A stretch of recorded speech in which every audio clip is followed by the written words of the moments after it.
Hi friends, welcome back to my YouTube channel. ಇದು ಶುಕ್ರವಾರದ vlog ಆಗಿರುತ್ತೆ. ಬೆಳಗ್ಗೆಯಿಂದನೇ ವ್ಲಾಗ್ ಸ್ಟಾರ್ಟ್ ಮಾಡ್ತಾ ಇದ್ದೀನಿ. ಏನೆಲ್ಲ ಆಗುತ್ತೆ ಇವತ್ತಿನ ದಿನ, ಹೇಗಿರುತ್ತೆ ಸಂಜೆವರೆಗೂ ಹೇಳ್ತಾ ಹೋಗ್ತೀನಿ ಬನ್ನಿ.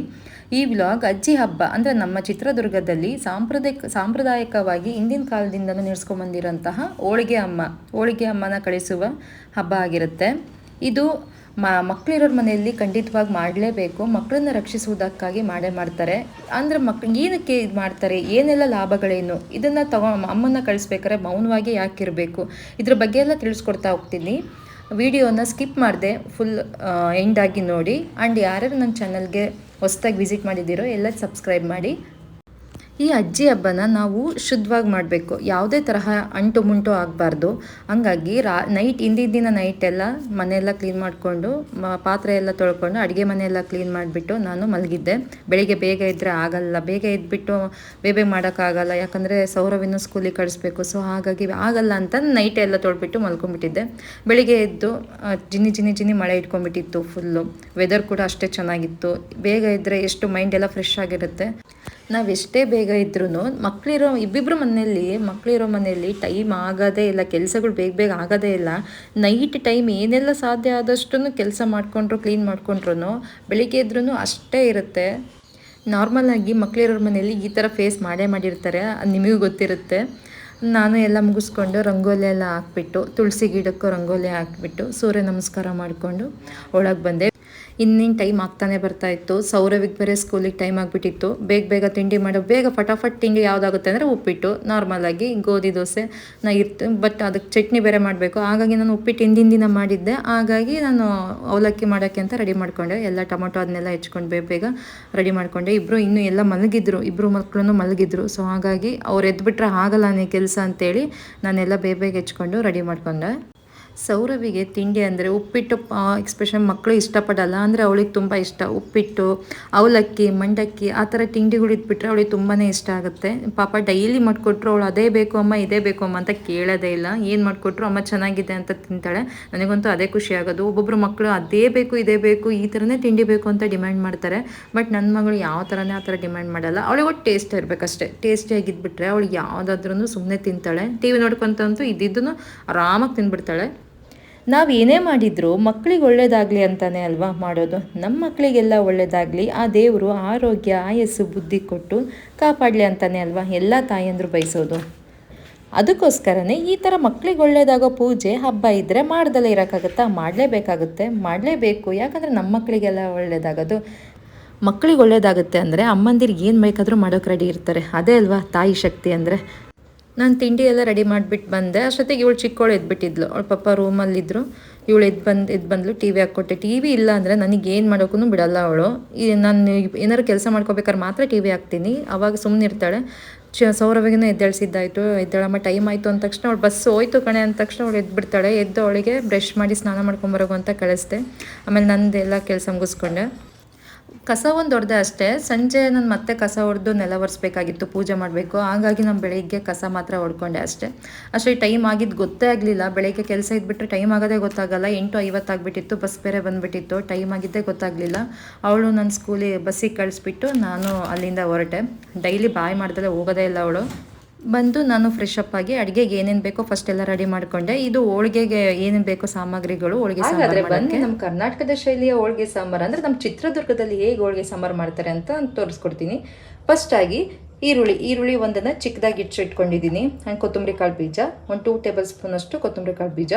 ಆ್ಯಂಡ್ ಇದು ಜೀರಿಗೆ ಒಂದು 2 ಟೇಬಲ್ ಸ್ಪೂನ್. ಇದು ಮರಾಠಿ ಮೊಗ್ಗು ಮತ್ತು ಚಕ್ಕೆ, ಲವಂಗ, ಏಲಕ್ಕಿ 4 ಒಂದೊಂದು ಇಸ್ಲು ತೊಗೊಂಡಿದ್ದೀನಿ. ಚಕ್ಕೆ ಒಂದು ಪೀಸಲ್ಲಿ ಎಲ್ಲ ಕಟ್ ಮಾಡಿ ಇಟ್ಕೊಂಡಿದ್ದೀನಿ.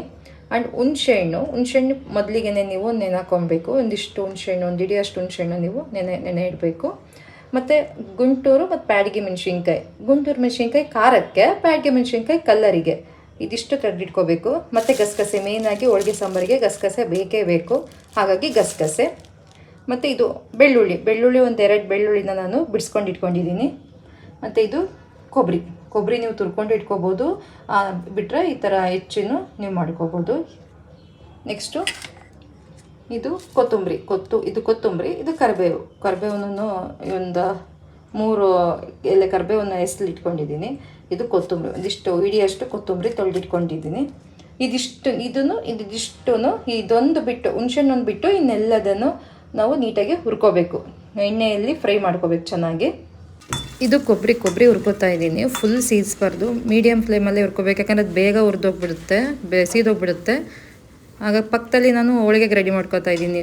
ಬೇಳೆ ಇಟ್ಟಿದ್ದು ಹೋಳಿಗೆಗೆ ರೆಡಿ ಮಾಡ್ತಾ ಇದ್ದೀನಿ. ಇನ್ನು ಪಕ್ಕದಲ್ಲಿ ನಾನು ಸಾಂಬಾರಿಗೆಲ್ಲ ನೀಟಾಗಿ ಫ್ರೈ ಮಾಡ್ಕೊತಾ ಇದ್ದೀನಿ. ಜಾಸ್ತಿ ಕ್ಲಿಪ್ಸ್ಗಳು ಯಾವುದು ವೀಡಿಯೋಸ್ಗಳೇ ತಾಣೋಕ್ಕಾಗ್ತಾಯಿಲ್ಲ, ಟೈಮ್ ಆಗಿಬಿಟ್ಟಿತ್ತು ನನಗೆ. ಚಿಕ್ಕವಳು ಬೇರೆ ಮಲಗಿಸ್ಬಿಟ್ಟಿದ್ದೆ ನಾನು. ಅವಳಿದ್ರೆ ನನ್ನ ಕೈಲಿ ಮಾಡೋಕ್ಕಾಗಲ್ಲ ಅಂತೇಳಿ ಅವಳನ್ನ ಮಲಗಿಸ್ಬಿಟ್ಟು ನಾನು ಇದನ್ನೆಲ್ಲ ಮಾಡ್ತಾ ಇರೋದು. ಸ್ವಲ್ಪ ಫ್ರೈ ಮಾಡೋದು ಅವಳು ಎದ್ಲ ಅಂತ ನೋಡೋದು, ಅದೇ ಆಗುತ್ತೆ. ಸೌಂಡನ್ನು ರೂಮಿನ ಬಾಗಿಲು ಹಾಕಿದ್ರು ಅವಳೊಂದು ಪಿನ್ ಬಿದ್ರೂ ಎದ್ಬಿಡ್ತಾಳೆ. ಅಷ್ಟು ಅಲರ್ಟ್ ಇರ್ತಾಳೆ ನಿದ್ದೆಯಲ್ಲಿ, ಸೇಮ್ ಅವ್ರ ಪಪ್ಪ ಇದ್ದಂಗೆನೆ. ಹಂಗೆ ಅದಕ್ಕೊಂದು ನನಗೆ ಭಯ, ಎದ್ದು ಬಿಟ್ಟರೆ ಮಾಡೋಕ್ಕೆ ಬಿಡಲ್ಲಪ್ಪ, ಎಲ್ಲ ಕೆಲಸ ಹಾಳಾಗ್ಬಿಡುತ್ತೆ ಅಂತ, ಅದು ಒಂದು ಭಯ. ಈ ಕಡೆ ಗ್ಯಾಸ್ ಮೇಲೆ ಹೋಳಿಗೆಗೆ ಬೇಳೆನೂ ಬೇಯ್ತಾ ಇದೆ, ಬೇಳೆ ಕಟ್ಟು ರೆಡಿ ಆಗ್ತಾ ಇದೆ. ಹೋಳಿಗೆ ಅಮ್ಮ ಅಂದರೆ ಮೇಯ್ನಾಗಿ ಬೇಕಾಗಿರೋದೆ ಹೋಳಿಗೆ, ಅನ್ನ, ಮೊಸರು. ನಾನು ಈ ಥರ ಫುಲ್ ಎಲ್ಲದನ್ನು ನಾನೆಲ್ಲ ಏನೇನು ತೋರಿಸಿದ್ನಲ್ಲ ಎಲ್ಲದನ್ನು ನಾನು ನೀಟಾಗಿ ಹುರ್ಕೊಂಡ್ಬಿಟ್ಟಿದ್ದೀನಿ. ನೆಕ್ಸ್ಟ್ ಇದೊಂದು ಈರುಳ್ಳಿ ಮತ್ತು ಕರಿಬೇವು ಕೊತ್ತಂಬರಿ ಅದೊಂದು ಹಾಕ್ಬಿಟ್ಟು ಗ್ರೈಂಡ್ ಮಾಡಿಬಿಟ್ರೆ ಮುಗ್ದೋಯ್ತು, ಮಸಾಲೆ ರೆಡಿ ಆಗುತ್ತೆ. ಈ ಗ್ರೈಂಡ್ ಮಾಡ್ಬೇಕಾದ್ರೆ ನಾನು ಹುಣಸೆಹಣ್ಣು ಸಮೇತ ಹಾಕ್ಕೊತೀನಿ, ಬರೀ ರಸ ಅಂತ ಅಲ್ಲ, ಹುಣಸೆಹಣ್ಣು ಫುಲ್ ಹಾಕ್ಕೊತೀನಿ. ಇದಿಷ್ಟನ್ನು ಹಾಕ್ಬಿಟ್ಟು ನಾನು ಗ್ರೈಂಡ್ ಮಾಡ್ತೀನಿ. ಮಿಕ್ಸಿ ಜಾರಿಗೆಲ್ಲ ಐಟಮ್ಸ್ ಹಾಕೊಂಡಾಗ ನಾನು ಸ್ವಲ್ಪ ಬೆಲ್ಲ ಹಾಕ್ಕೊತೀನಿ. ಈ ಬೌಲ್ ಇದೆಯಲ್ಲ ಇದರಷ್ಟು ಬೆಲ್ಲ ಹಾಕ್ಕೊತೀನಿ. ಬೆಲ್ಲ ಹಾಕೊಂಡ್ರೆ ತುಂಬ ಟೇಸ್ಟಾಗಿರುತ್ತೆ. ಪಲ್ಯಕ್ಕೆ ಆಗಲಿ ಸಾಂಬಾರಿಗೆ ಆಗಲಿ ಸ್ವಲ್ಪ ಬೆಲ್ಲ ಇದ್ದರೆ ತುಂಬ ಚೆನ್ನಾಗಿರುತ್ತೆ ಟೇಸ್ಟಿಯಾಗಿ. ಸಾಂಬಾರಿಗೆ ಅಂತ ಪಾತ್ರೆ ಇಟ್ಕೊಂಡಿದ್ದೀನಿ. ನಾನು ಬೇಳೆ ಯಾವುದ್ರಲ್ಲಿ ಬೇಯಿಸಿದ್ನೋ ಅದೇ ಪಾತ್ರೆನೇ ಇಟ್ಟಿದ್ದೀನಿ. ಅದೊಂದು ಸ್ವಲ್ಪ ಎಣ್ಣೆ ಹಾಕ್ಬಿಟ್ಟು ಸಾಸಿವೆ ಹಾಕ್ಕೊಳ್ಳಿಕ್ಕಾದ್ಮೇಲೆ ಒಗ್ಗರಣೆಗೆ ನಾನು ಬ್ಯಾಡಗೆ ಮೆಣಸಿನ್ಕಾಯಿ ಮತ್ತು ಕರಿಬೇವು ತೊಗೊಂಡಿದ್ದೀನಿ. ಕರಿಬೇವನ್ನು ಅದನ್ನು ಹಾಕ್ಬಿಡು, ಟೇಸ್ಟ್ ಚೆನ್ನಾಗಿರುತ್ತೆ. ಮತ್ತು ಈರುಳ್ಳಿ,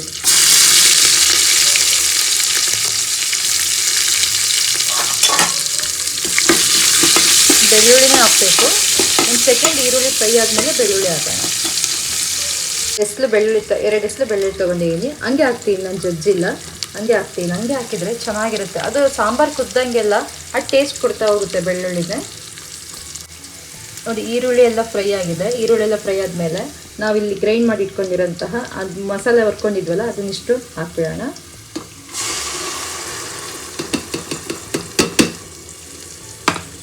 ಹಾಕ್ಬಿಟ್ಟು ಚೆನ್ನಾಗಿ ಅದನ್ನು ಹುರಾಕಬೇಕು.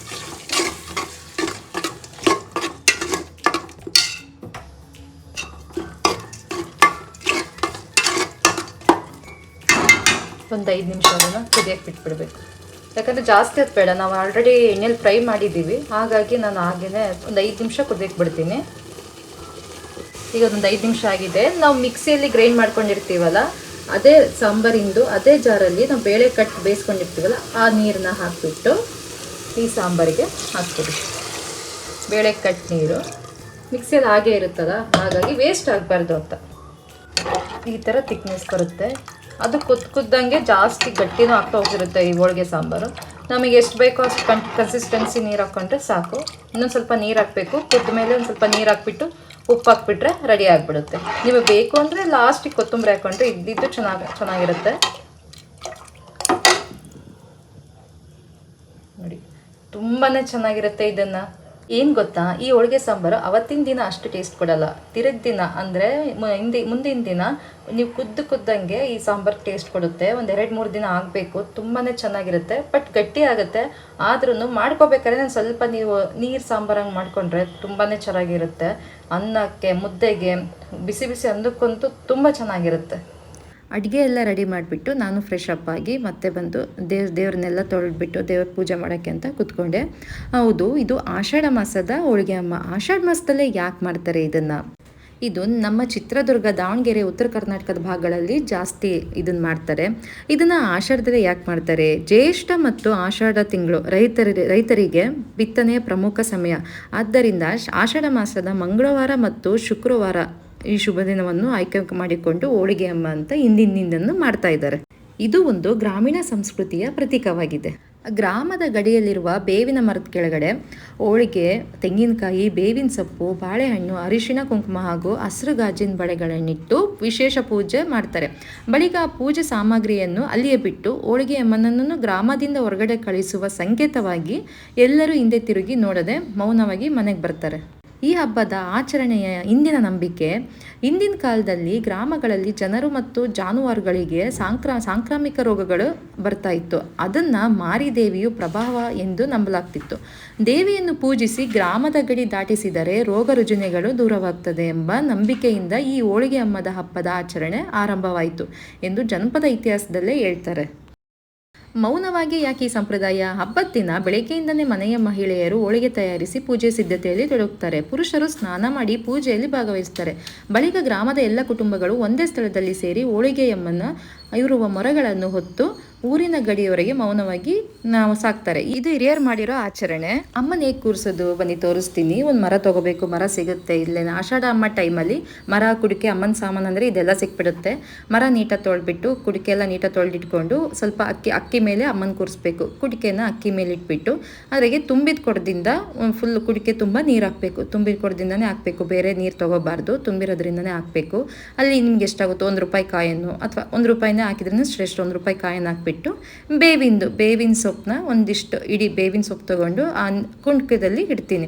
ನೀಟಾಗಿ ಕೂರಬೇಕು. ಅದು ಯಾವುದೇ ಕಾರಣಕ್ಕೂ ಬೀಳಬಾರ್ದು. ಆ ಥರ ನಾವು ಹುಷಾರಾಗಿ ಇಡಬೇಕು. ಅದು ಕುಡಿಕೆ ಅಲ್ಲಾಡ್ತಾ ಇರುತ್ತೆ, ನಾವು ನೀಟಾಗಿ ಕೂರಿಸ್ಬೇಕು. ಅದಾದಮೇಲೆ ಅಮ್ಮನ ಸಾಮಾನನ್ನೆಲ್ಲ ಅದರಲ್ಲಿ ಬಳೆ, ಕುಂಕುಮ, ಅರಿಶಿನ ಎಲ್ಲ ಇಟ್ಟಿರ್ತಾರೆ. ಅದನ್ನು ಸಹ ನಾನು ದೇವ್ರ ಮುಂದೆನೇ ಇಟ್ಟಿದ್ದೀನಿ. ದೇವ್ರ ಮುಂದೆ ಇಟ್ಬಿಟ್ಟು ನೀಟಾಗಿ ದೇವರಿಗೆಲ್ಲ ಅಲಂಕಾರ ಮಾಡಬೇಕು. ಹೂವೆಲ್ಲ ಮುಡಿಸ್ಬಿಟ್ಟು ನಾವು ಅಲಂಕಾರ ಮಾಡಬೇಕು. ಮಕ್ಕಳನ್ನ ರಕ್ಷಿಸೋದಕ್ಕೆ ಯಾಕೆ ಹಬ್ಬ ಮಾಡಬೇಕು ಅಂದರೆ, ಮಕ್ಕಳಿಗೆ ದಡಾರ್ ಹೇಳ್ತಾ ಇರುತ್ತೆ, ಅಂದರೆ ಅಮ್ಮ ಬರ್ತಾ ಇರುತ್ತೆ.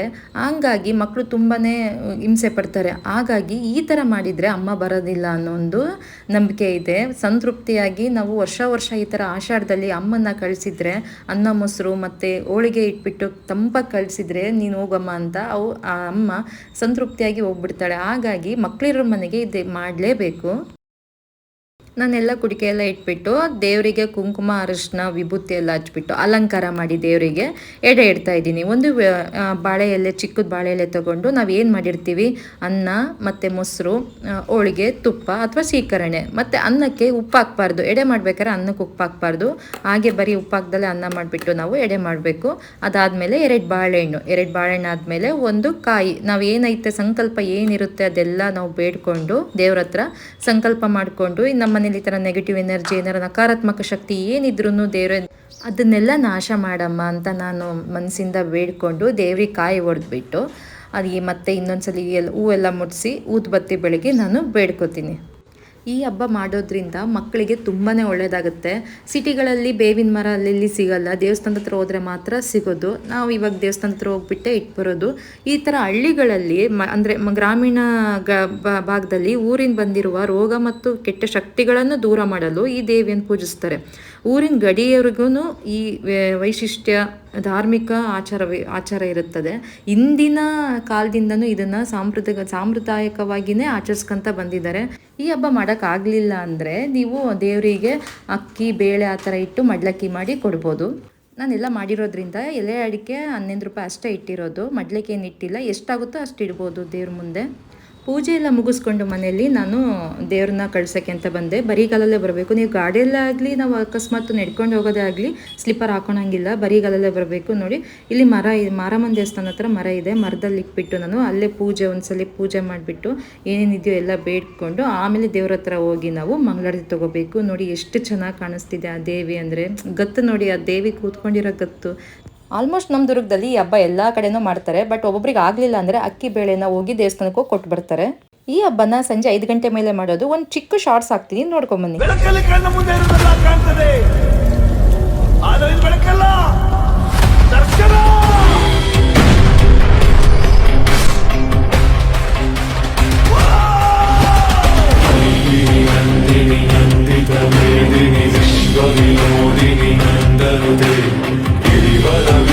शिरोदिनि वासिनि विष्णु विलासिनि जिष्णुनुते भगवति वेशिति ग्रन्थ कुटुम्बिनि भूरि कुटुम्बिनि भूरि कृते जय जय हे महिषा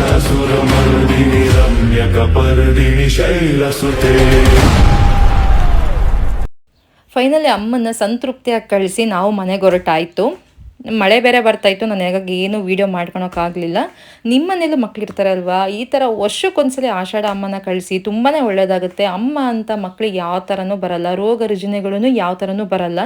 ಎಲ್ಲ ತಾಯಿನೇ ನೋಡ್ಕೋತಾಳೆ. ಎಲ್ಲ ಮಕ್ಕಳಿಗೂ ಆ ತಾಯಿ ಆರೋಗ್ಯ, ಆಯಸ್ಸು, ಬುದ್ಧಿ ಕೊಟ್ಟು ಒಳ್ಳೇದು ಮಾಡಲಿ. ಐ ಹೋಪ್ ಈ ವಿಡಿಯೋ ನಿಮಗೆ ಇಷ್ಟ ಆಗುತ್ತೆ ಅಂದ್ಕೊಳ್ತೀನಿ. ಸಬ್ಸ್ಕ್ರೈಬ್ ಮಾಡೋದನ್ನು ಮರಿಬೇಡಿ. And thank you for watching my video.